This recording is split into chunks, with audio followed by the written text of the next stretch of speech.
I'm not normally a member of this committee, but I could not sit idly by while Republicans attack the transgender community for the millionth time. And look, there are real, well-intentioned questions and policy decisions that need to be made around trans issues. I understand that. For a lot of people, these issues are new. It can feel intimidating to talk about them, scary to ask questions. We need to be having dialogue.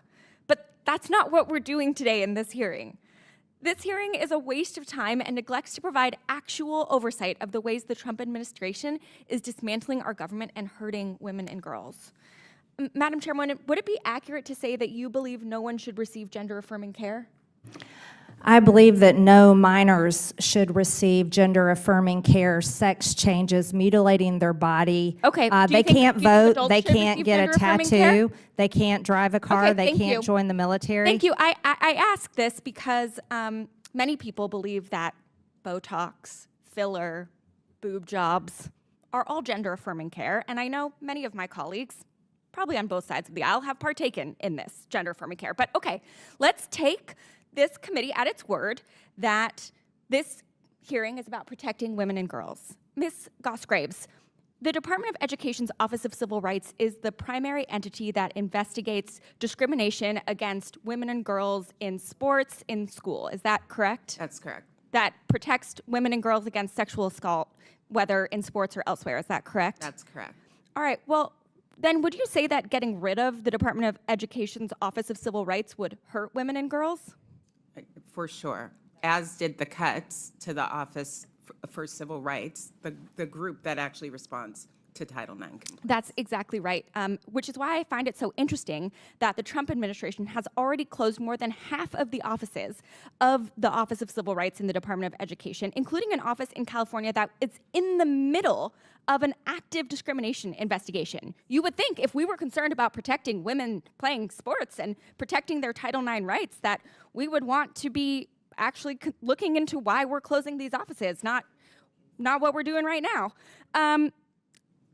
For the record, for folks watching, this is also the office that investigates anti-Semitism, incidents of anti-Semitism on college campuses. So remember that when my colleagues try and tell you that they're standing up for Jewish students. But I have a theory. I think we're probably talking about this issue instead of what the Trump administration is actually doing because my colleagues don't want to talk about, for instance, the 99,301 people who are at risk of losing their Medicaid in Nancy Mace's district, or the 54,466 people who are at risk of losing their Medicaid in Brandon Gill's district, or the 69,698 people who are at risk of losing their Medicaid in Pat Fallon's district, or the 263,276 people at risk of losing their Medicaid in Eli Crane's district, or the 235,530 people at risk of losing their Medicaid in Chairman Comer's office, or the 155,530 people at risk of losing their Medicaid in the Chairwoman Marjorie Taylor Greene's office, or the 1.7 million people statewide in Georgia who are at risk of losing their Medicaid, or the 320,818 students who rely on school lunch in Georgia in order to get their food who are at risk of losing that. Maybe it's because the Atlanta Journal-Constitution has already ranked the chairwoman as last in a poll of potential candidates for the United States Senate in the Georgia seat. And she thinks that attacking trans kids will help her poll numbers. But I'm here to tell you that attacking trans kids is not going to launch a Senate campaign. Attacking trans kid is not good politics, not for the right, not for the left.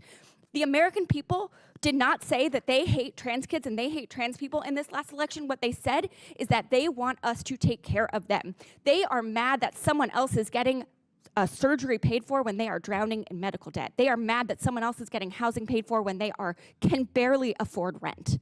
So let's be clear that on both sides of the aisle, it is bad politics to attack trans kids, and it is a shame on this body that we work in that we all even have to be having this conversation today. Thank you so much, Madam Chairwoman. I yield back. The gentlelady yields. I now recognize Mr. Gill from Texas.